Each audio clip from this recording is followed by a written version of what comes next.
Hello, everybody out there, and welcome to another episode of the Talk That Talk Show with me, Barry Holmes. We're going to get into a little bit towards the end of the episode while we're recording a little bit later than usual. But I want to thank everyone that continues to tune in with us on Instagram Live, Facebook Live, on YouTube after this gets posted. But, I'm just really excited about the things that have transpired over this past week. And I'm just happy to share them with you all. One of the things that I think is something that I definitely have to talk about is the fact that, I was able to see a couple Knicks games, one being one on the road at Boston and another one being in Brooklyn. And sure, we didn't pick up the win that I wanted in Brooklyn, but to experience seeing the Knicks win in Boston, that was definitely something that I really appreciated. And there's something about the fan base in Boston that they're just so passionate. Something as small as them not getting up during the middle of the game was something that I really appreciated. And then also, just the fact that, they were giving you junk and talking trash, but it was, it wasn't malicious. It was just in the good spirit of sportsmanship and competitiveness. And, I think for an arena like the TD Garden, they got louder than anyone else any other venue that I've been to. And, Madison Square Garden definitely gets loud. But, I appreciate those times of going on the road. And, somebody, I think my dad joked, he said, "What's up, world traveler?" But, for me, it's important to try and play hard because in the time that I'm working, working these two jobs and everything, I feel like at times, I'm, like I said, burning both ends of the candle. So, we can get caught in this repetitive cycle of work, go to sleep, work, go to sleep. And that's just not what I want to do in my, free time. So, be able to enjoy, watching my favorite basketball team, the Knicks, pick up a win in Boston was amazing. I got to spend time with my sister and her boyfriend. We got to spend a little bit of time together in Boston. So, it's those family trips that I truly do enjoy. But, after that, we all know I do appreciate my bowling in my free time. And, because I didn't get a chance to go before, I really wanted to come out this week and show that I knew what I could do as far as adjustments-wise and just being clutch, man. And on Tuesday, I had a rough start to the bowling week because I didn't exactly have my best performance. We didn't get a win, and one of the things that I did was, I think we lost 19-1, and we dropped from 3rd to 8th. So it was a tough loss, but I took it upon myself to practice, and I stayed afterwards, and I practiced, and it helped me out because it led to a great set on Wednesday, which, if we're lucky, someone might help us talk about later on in the show. But, Thursday, I wasn't able to bowl because I was at the game. So, I was really looking forward to our UBA match, which Eric said, dope shirt. This is actually our UBA team DIY, codenamed Do It Yourself. But we came into a big match today on Sunday against a team in the Garden Foundation, which for years, it's been one of the deepest teams in the UBA. And, a lot of times with these big name teams, they think they could just roll out of bed and beat you. And, I was happy because on the ride up, I told Doc that I was a little nervous. And she was like, "What do you have to be nervous about?" And I really thought about that. And I was like, yeah, I really don't. I got nothing to lose. So, go into situations where you're feeling super competitive and you want to help your team out. You just got to come in there ready to have some fun, no pressure on yourself, and expect the results to come. And, to say I was able to shoot a 257 game and help our team take a 20-20 split and set ourselves up for a chance to bowl for a playoff spot, I kind of just felt like I had something to prove today to not only the teams that I was bowling against, but also to my team that, in the last 2 weeks that I sat out, I didn't, sulk or have any upset feelings about it. I just went in the lab and just worked harder for my opportunity.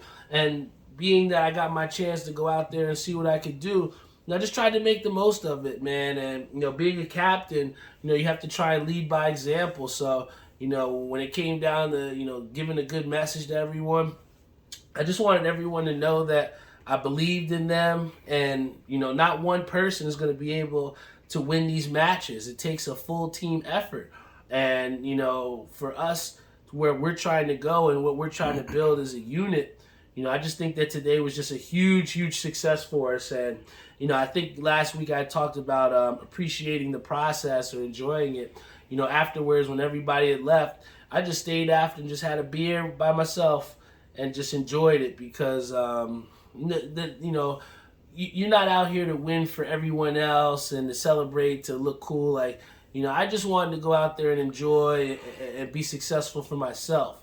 So to be able to go out there, put my best foot forward, and represent for my DIY franchise, that's what it was all about, and that's what I was here for. So now that we got over the big stuff, I got to get changed because, like I said, there was a reason why we're a little bit late today, and that is because there was the AFC Championship going on, baby. The AFC Championship was going on, baby. Talk that talk. Come on, man. If you didn't know what was going down, I heard a lot of people talking about Burrowhead this. Oh, the Bengals are 3-0 against the Chiefs. All that crazy shit. Especially that Burrowhead. Well, let me tell you something. The Chiefs are going to the Super Bowl. Patrick Mahomes, when it came down to it, he really stepped up and gave us a key run on a bum ankle. And just overall toughness. A desire to go out there and succeed. And I think that a lot of the times when these big games, you have people like a Dak Prescott for the Cowboys who you're looking to step up, and it just doesn't happen. And I'm just happy that we got a quarterback that I believe in. We got a quarterback that the whole city, the whole team believes in. And I think that this is a perfect example of what happens when you give somebody a reason to have motivation, And I think that with them saying that this was Burrowhead, there was no reason how they could lose. There was so much doubt surrounding the health of Patrick Mahomes. This was a big, big time statement that, Joe Burrow is good, but he's just not good enough today.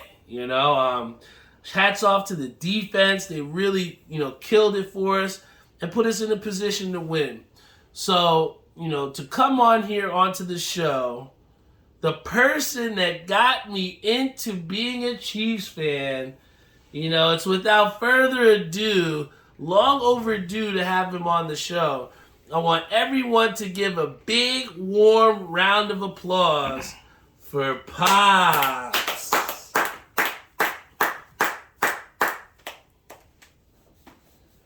What's up, everybody? All I gotta say is, how about those Chiefs? How about those Chiefs? Oh, and he's got his cigar in. Which I will smoke right after this episode. Ooh, some Pops. How does it feel to put that cigar in your mouth after everything that you heard about how tough this guy Joe Burrow is? You know what? Today I kept thinking about how much I've been hearing about Joe Burrow being the next number one quarterback. And I just said, you know what? He's got to win. He's won, 3 in a row against the Chiefs. But I kept saying, you know what? He's a donkey. You know what? Burrow is a donkey. So I call him Joe Donkey. But as far as, Mahomes, the legend just continues to grow with him. It was exciting. I mean, the game was a roller coaster, but Mahomes ran when we needed that first down, and thank you for the defensive man that just pushed him out of bounds, and we got that extra 15 yards. So, hey, hats off to the Chiefs, and also hats off to the Bengals. But you know what? We're going to the chip now. That's right. And after a big win like this, and it seems like with the Chiefs, for them to be, favorites, it didn't seem like a lot of people believed in the Chiefs, man. So, what does that mean for our team to kind of get over those doubters that thought that, we were a little outmatched? I mean, we had a lot of injuries during the game, and I think, and even at one point, I even had doubts myself just looking at the injuries.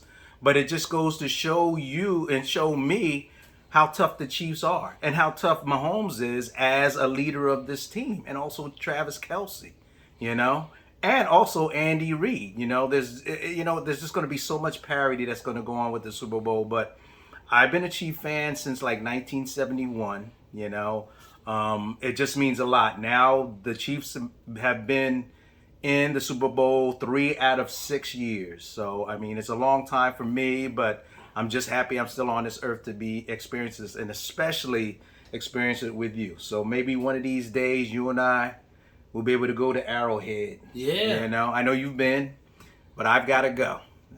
But it just means a lot. It means a lot. It's just so fun now. It took a long time, but I'm just absorbing it and enjoying it. Yeah, and I think that for me at least, Patrick Mahomes is going to get a big stake into why we're the way we are right now. But, an underrated person who should also be getting some calls for maybe a potential head coaching job again would maybe be Steve Spagnuolo. I think, he created and concocted a defense that was brutal and that went out there and got stops when we needed. It seemed like last year in that AFC Championship game, we could not stop the Bengals. So can you talk a little bit about what you saw differently from this team defensively that makes you believe that we're Super Bowl champions? Well, first and foremost, hats off to Chris Jones. Yes. He was pivotal for us. It's just, just to see how, we are for the past, actually 2 years ago, our defense was sputtering and it was making it tough for us to really try to get back into the Super Bowl. But once we got Spagnuolo in, and I think it got to be towards the second half of last year that we really saw the defense really start kicking it in, just some of the stunts that he would put in, just some of the blitzes. It just, all I can say is that it's a good aspect for the Chiefs to see that defense really come on, and we really needed it, Yeah, and I think that someone that we also need to highlight who had a couple key plays for us in that game and throughout the end of the season really has been Isaiah Pacheco, man. Yes. Rutgers. What can Rutgers you say about what he's kind of done for our running game and for our offense as a whole? Well, what I can say is that it just seems like he just doesn't stop running. Even if he gets in a scrum, he just continues to run. He just brings so much energy, into our offense. And I think the way he runs, it just opens up our passing game. It's just, it just seems like everything is coming together for the Chiefs now. And then just all we need is just to win the Super Bowl. But Pacheco, and I'm just so happy because I'm such a Rutgers fan too, basketball as well. But Pacheco has just brought us a new dimension, and he helps to get that third down, the first down on the third down.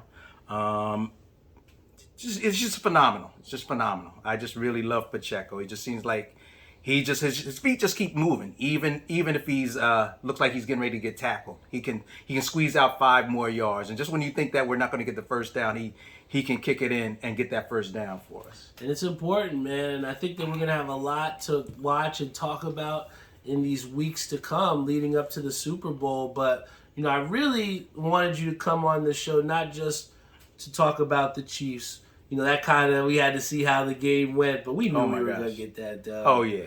But, I really wanted to bring you on here to kind of talk about Wednesday. And I'm going to let you kind of take the floor here and kind of explain and let the people know kind of what the scenario was and what we were kind of facing and how we were able to, secure it. So, to kind of just tell us about Wednesday, man. Let's start from there. Well, Wednesday, and with Wednesday, it was kind of tough because we were bowling against a team where we have a lot of relations with, like Jody and one of my nephews, Bernard, the team, and we're basically match up very well with them.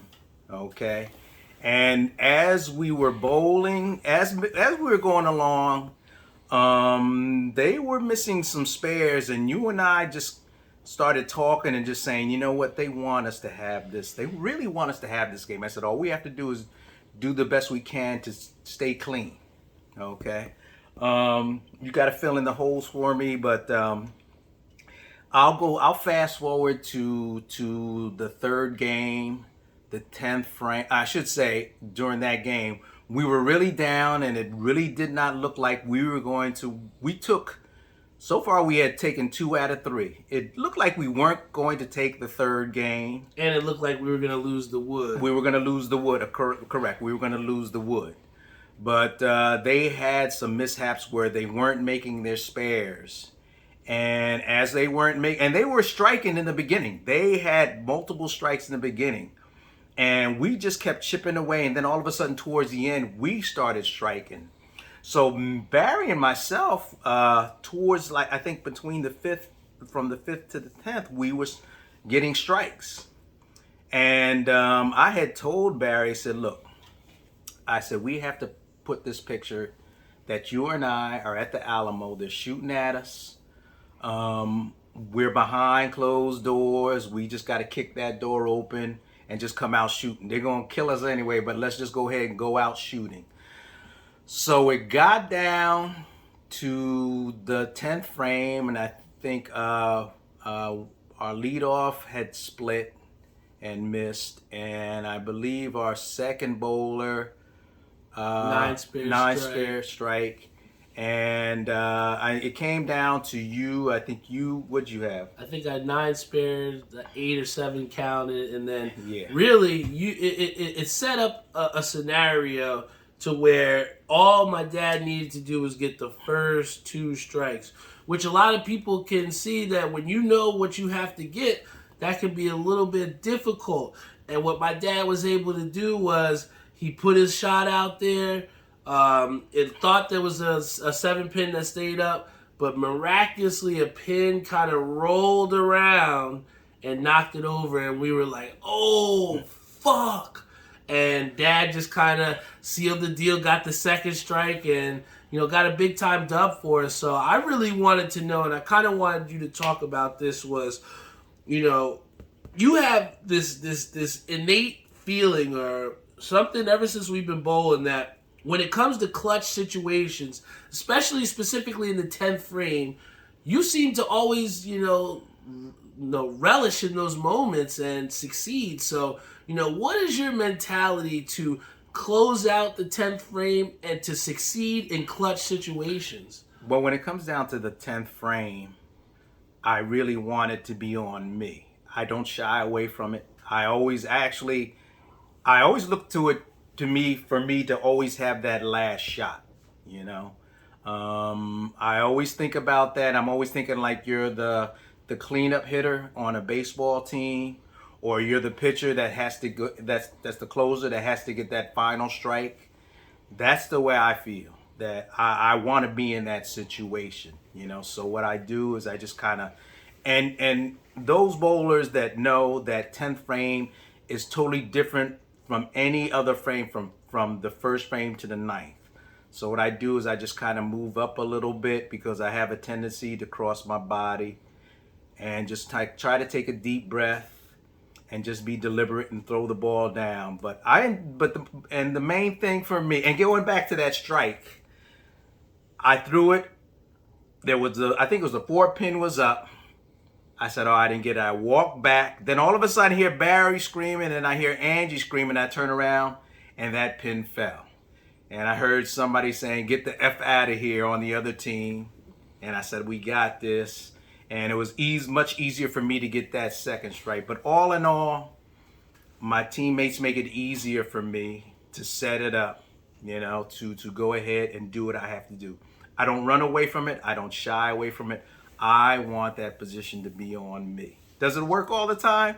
No, it doesn't. Just like any other athlete. But I want to be there. I want to let my teammates know that I'm going to get it done.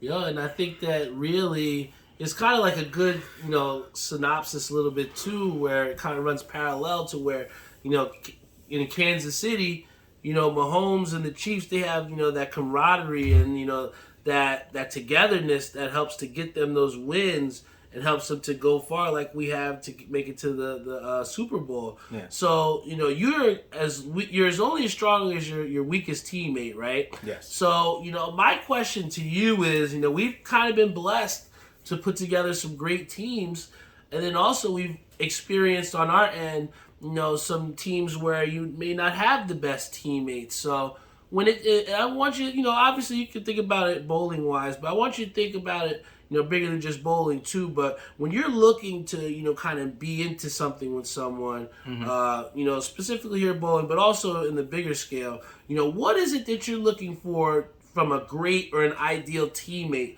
to help you be the most successful? Well, what I want as far as a teammate or a team, I want us all to be all on a court. I want us to all have, at best, the same mindset. Okay, we're all paying. Let's say just most. Let's go back to bowling. Most teams it costs $30. So you want everybody to be on the same mindset of wanting to win, wanting to concentrate. The number two thing is you want that team to be reliable. You want them to be able to be there, to be able to communicate to you when they're not going to be there.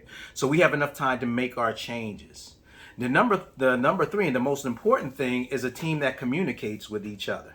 To listen, because you got a team that watches you frame for frame. They're looking and seeing what you're doing, and at times, and especially Barry, nobody knows my game more so than you do, and and at times Barry will come to me and say, "Dad, I think it's time for you to put that ball away." And sometimes I can be, go ahead, hard-headed. I can be hard-headed. So the main thing is communication and listening to your teammates and trying to make the adjustments, because they can see something that you don't when you're throwing the ball. You're in the action of throwing the ball, but they're behind you and seeing what you're doing, and they can see what you're doing different.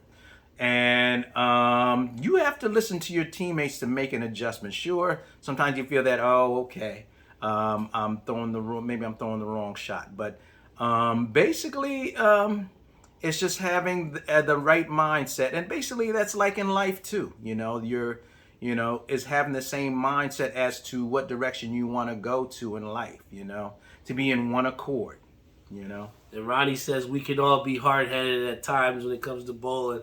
And he's so true. So, I guess, can you talk a little bit about what that looks like where, you're going through that internal battle of, hey, should I make that switch? Or, hey, is my teammate right? Because there has been times where in this season, Walter has told us to make a switch, me specifically, where he told me to make a switch from a ball I didn't, and I had to tell him to trust me. So, where's that fine line of always listening to your teammates, but also trusting yourself and trusting what you know is correct? I think it gets to the point where when you're bowling and you're actually trying to find that shot, and then you finally come to the point where you're fishing, and where you're really fishing and you're really kind of lost, but you don't want to tell anybody that you're lost because you don't want them to not have that confidence in you.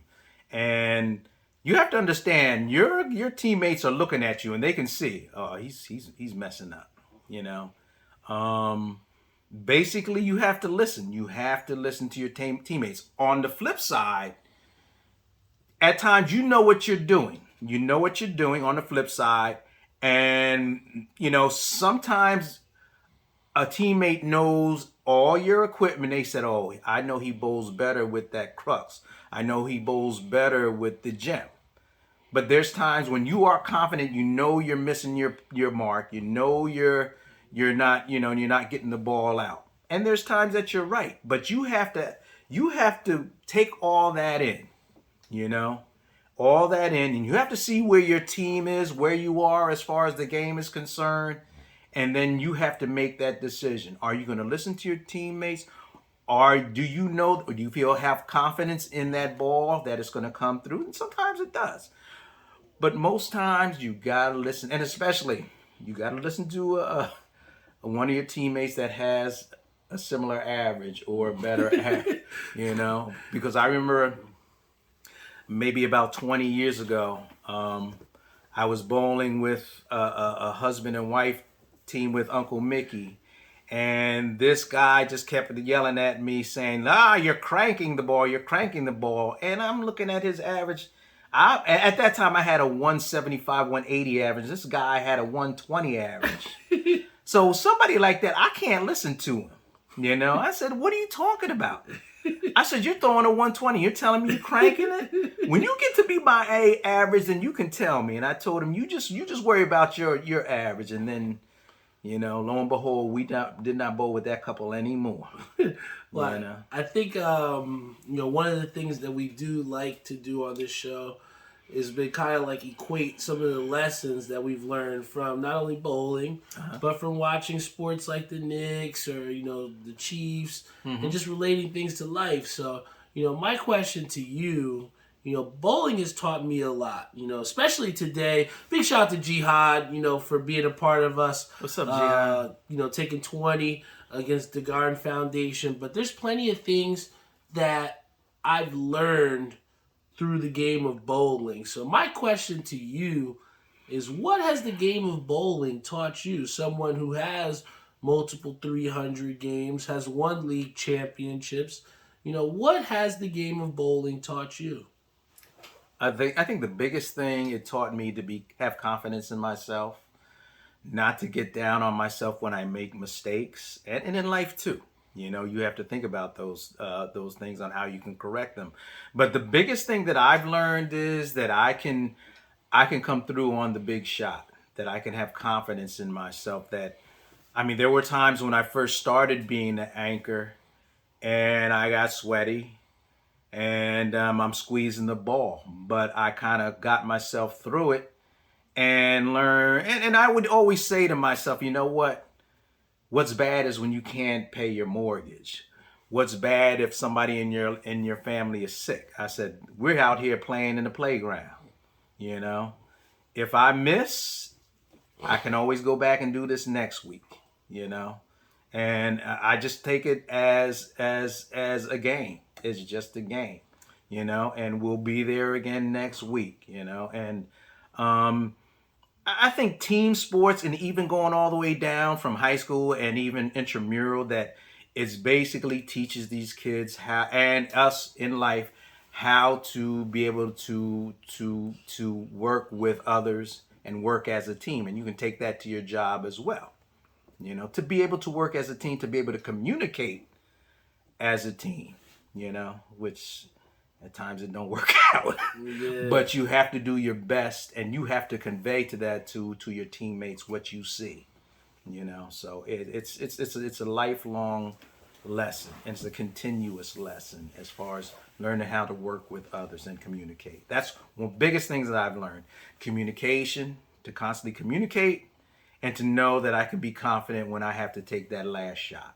I think that those are, some key things that we can take away with us too. If you're just listening into this show or for the first time, or, you've seen all 193 episodes, to be confident in yourself, something we consistently talk about, but it's, very hard for some to grasp.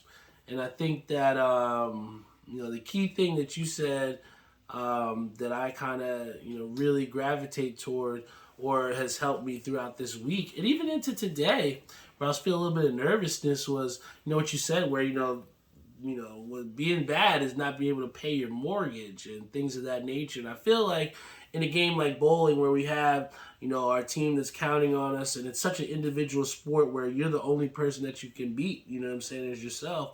So it can be hard to not put pressure on yourself. And I think that to, lighten the load mentally on yourself and to just go out there and have fun with it. It's what was able for me to have success today. And in the times that I did bowl this week, after a rough set on Tuesday. So, to be able to, have success in bowling, to see the Chiefs, come from, a very grim looking situation to get to the Super Bowl, and to watch that with Pops, that was something that I was super pumped about, man. And then, like you said, it was special. So, for you, Pops, before we get off this air, I want to know, who is going to be your Super Bowl touchdown scorer? Because, we talk about sports betting and things of that nature.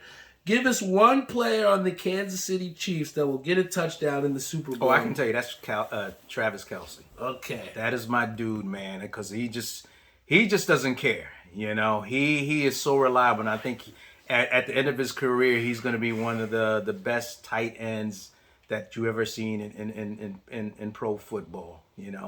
But I would say it's going to be Mahomes to Travis Kelce. All right, I think that's going to be a good one too. I think that I'm going to ride the wave of our boy that we talked about earlier on in the show. I think that if you want to go with the touchdown scorer, you want to put Isaiah Pacheco in there, man. I think that'll be another one to look into. Down at the goal line situation when they're bottling up Travis Kelce, I'd like a wheel route from him, or maybe a little pound up the middle. I think that'll be a good look. And then finally, for you, Pops, in this Super Bowl, what is going to be the final score? The final score for Philadelphia. I actually think it's going to come down to the defense. So I'm saying 21-17 Chiefs. Okay. I think that this is going to be almost a similar type of scenario that we saw today with the Bengals. You're going to see two defenses battling it out. But I think that there's some touchdowns are going to squeak by just from the sheer fact of how well the offense is. I think 2 weeks time of rest for Patrick Mahomes is going to get that ankle a little bit better, so we'll see him escaping the pocket. And I think that's going to equate to a 28-21 game for the Chiefs. I'm thinking 28-21. I'm thinking that I know the field goal kicking has been major for these teams, but I think that they're not going to leave it to the field goal kickers in this Super Bowl. I think we're going to see a lot of touchdowns on the board. 28-21 Chiefs is going to be my prediction. But, once again, Pops, I want to thank you for coming here on the Talk That Talk show. Thank you for having me. It's been long overdue. Can you just, before you get off the air, just talk about what this show means to you and what you're kind of looking for from this show beyond, 200 episodes and beyond? Well, you know what? I'm so proud of you, son, because you decided at some particular point that you were going to have your own show. And I didn't even know anything about podcasts. And I'm like, what are you talking about, a show? And you just put it together. We just put together a scene for ourselves, and I'm just so amazed at how fluent you are in be able to talk.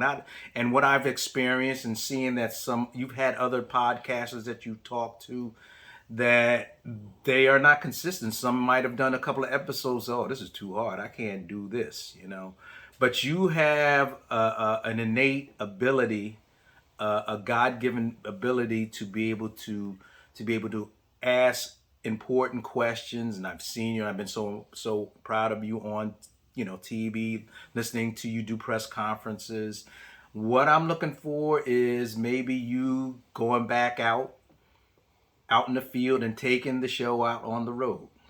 That's one thing I want to see. And I'm just amazed, that you can do this. It's to me, it's tough. It's tough. Not everybody can do it. So I'm proud of you. Your stick-to-itiveness, your consistency with it.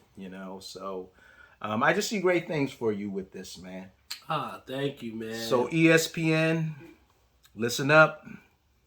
This young man here, Barry Holmes, he can do the job. All right. He'll give you flavor. All right. He has followers. Okay. So don't sleep. Yeah, man. All right. So I can see great things from you. Hey, man, I think, I want to thank you once again for coming on this show. Thanks for having me, man. Oh, yeah. I can't wait. So what episode is this? This is episode 193. Can you believe that? 193. And those that don't know, that you heard before in the background, talk that talk! That's right. You're finally in front of the camera, man. But, I'm just, like I said, I'm very happy with, the outcomes that I've had throughout the week in bowling. And I'm happy to, take those and help it to, really help us to take this second half push and, the lead into also the road to Reno. And Yes. I'm excited to see what this Super Bowl has in store for us. Hopefully we can see another Super Bowl in the books. And, I'm just thankful to have the platform that I do, to be able to have my father on here for the show, talk about the things that are on my mind, and just to express my feelings to people that want to listen, man. And, before I go off the air, I think the biggest thing that we can all know from watching the Chiefs win the Super Bowl, watching our DIY guys helping to get a big 2020 split. Congratulations. Thank you. I think the biggest thing that we can talk about is not tugging on Superman's cape, because a lot of people were saying, oh, Burrowhead, oh, Joe Burrow is this dude, and a lot of DGF guys were not putting any respect on our name because we don't have the big name bowlers that you might have, like a Marcel or, things of that nature. So, we just pride ourselves as Chiefs fans, as bowlers, as, talk that talk show fanatics, whatever you want to call it. I just think we pride ourselves in constantly proving people wrong.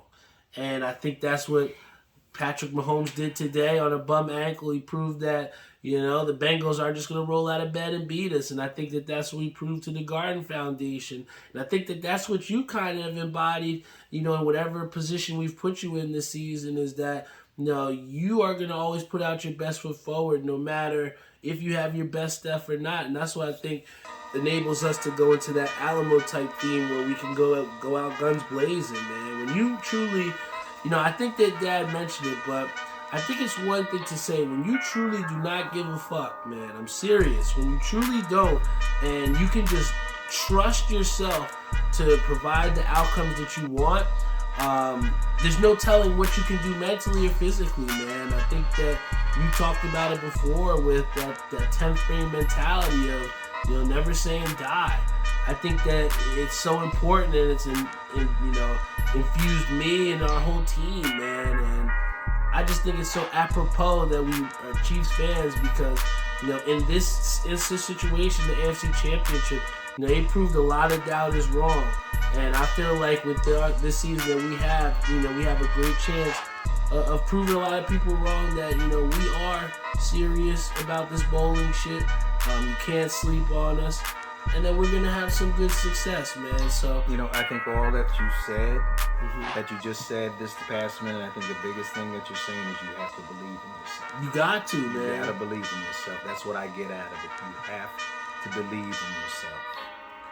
And that's one of the things I said to our DIY team before, that, it's going to take every single one of us, man. And I believe in you, and I thank you for believing in me. I believe in you, man. Everybody that tunes into this show, thank you for believing in us, because at the end of the day, we will continue to provide you an episode of Talk That Talk Show. We will continue to get better as not only people, but podcasters.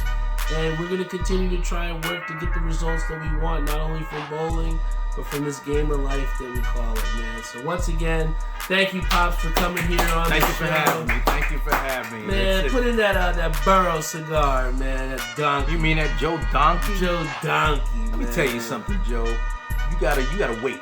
You gotta wait. You got a little more to go. Okay, Yeah. you just learned a lesson. Okay, all right. Go call Pat Mahomes and tell him good game. Good game. I'll see you next year. Smoking on that Bengals pack tonight, guys. Love you all so much, and I will see you next week.